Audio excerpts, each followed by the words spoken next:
ಮಹಾವೀರ ಮಹಾದರ್ಶನ ಸೋಪಾನ 10 ವ್ಯಕ್ತವಾಗಲ ಸಿರಿಮೊಗದಿ ಆತ್ಮಜ್ಯೋತಿಯ ಪ್ರಭೆಯು. ಮಹಾವೀರ ಭವ್ಯನು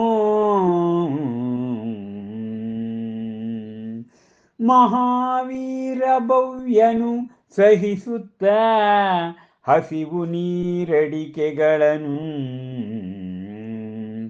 ಅಂತೆಲ್ಲ ಪರಿಶಹಗಳನ್ನು ಪಾನ ಮಾಡುವನು ಆತ್ಮಾಮೃತವನು ವ್ಯಕ್ತವಾಗಿರಲ ಸಿರಿಮೊಗದಿ ಆತ್ಮಜ್ಯೋತಿಯ ಪ್ರಭೆಯು.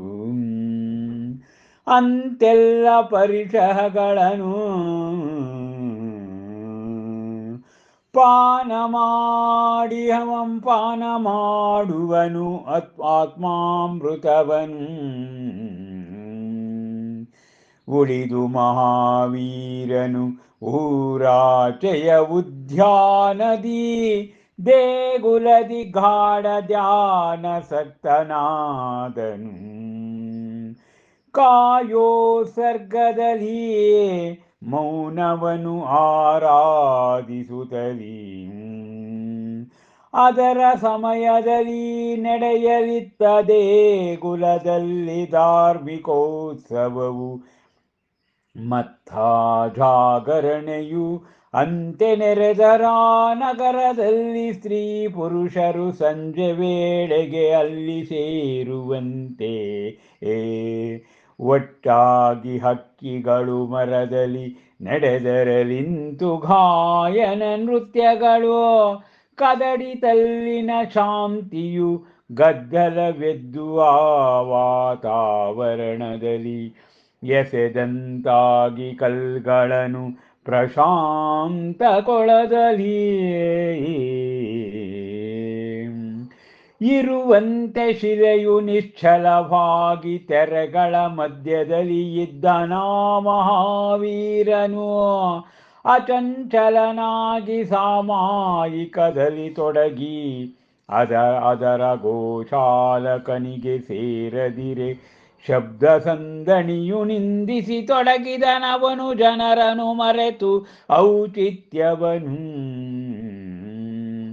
ಅದ ಕೇಳಿ ಸಿಟ್ಟಿನಿಂದಲಾ ಜನರು ಹೊರ ಹಾಕಿದರವನು ಆ ದೇಗುಲದಿಂದಲೇ ಬಿಸಿಟುವಂತೆ ಬೇಡದ ವಸ್ತುವನು ಹೊರಗೆ.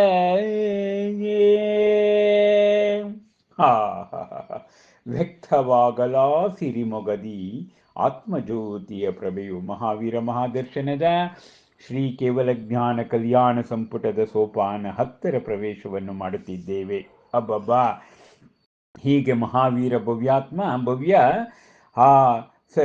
ಹಸಿವು, ನೀರಡಿಕೆ, ಬಾಯಾರಿಕೆ ಈ ಥರ ಇರುವ 21 ಪರೀಕ್ಷೆಗಳನ್ನು ಎದುರಿಸಿ ಆತ್ಮಾಮೃತವನ್ನು ಆತ ಸೇವನೆಯನ್ನು ಮಾಡುತ್ತಾ ಸಿರಿಮೊಗದಿ ಆತ್ಮಜ್ಯೋತಿಯ ಪ್ರಭೆಯಂತೆ ಬೆಳಗ್ತಾ ಇದ್ದಾರಂತೆ. ಹೀಗಿರುವಾಗ ಮಹಾವೀರ ಮುನಿಗಳು ಒಂದು ಊರಿನ ಆಚೆಯ ಉದ್ಯಾನವನದ ದೇಗುಲದಲ್ಲಿ ಗಾಢ ಮೌನ ಮತ್ತು ಧ್ಯಾನೋತ್ಸವದ ಪದ್ಮಾಸನವನ್ನು ಹಾಕಿಕೊಂಡು ಮೌನ ಆರಾಧನೆಯಲ್ಲಿ ತೊಡಗಿರುವಾಗ ಆ ಸಮಯದಲ್ಲೇ ಒಂದು ಧಾರ್ಮಿಕೋತ್ಸವವು ಸಂಪನ್ನಗೊಳ್ತಾ ಇತ್ತು. ಮತ್ತು ಜಾಗರಣೆ ಅಂದರೆ ಸಂಜೆಯಿಂದ ಬೆಳಗಿನ ತನಕ ಜಾಗರಣೆ. ಆ ಜಾಗರಣೆಗೋಸ್ಕರ ಸ್ತ್ರೀ ಪುರುಷರೆಲ್ಲರೂ ಕೂಡ ಅಲ್ಲಿ ಸೇರಿದರಂತೆ. ಹೇಗೆ ಸಂಜೆ ಆಯಿತು ಅಂದರೆ ಒಟ್ಟಾಗಿ ಎಲ್ಲೆಲ್ಲೂ ಇದ್ದಂಥ ಹಕ್ಕಿಗಳು ಒಟ್ಟಾಗಿ ಮರದ ಮೇಲೆ ಬಂದು ಕೂತ್ಕೊಳ್ತವಲ್ಲ, ಹಾಗೆ ಅವರೆಲ್ಲರೂ ಬಂದಿದ್ದಾರೆ. ಅಲ್ಲಿ ಗಾಯನ, ನೃತ್ಯ ಇವೆಲ್ಲದ ಅಬ್ಬರದ ನಡುವೆ ಆತ ಮಾಡುತ್ತಿದ್ದ ಕಾಯೋತ್ಸರ್ಗ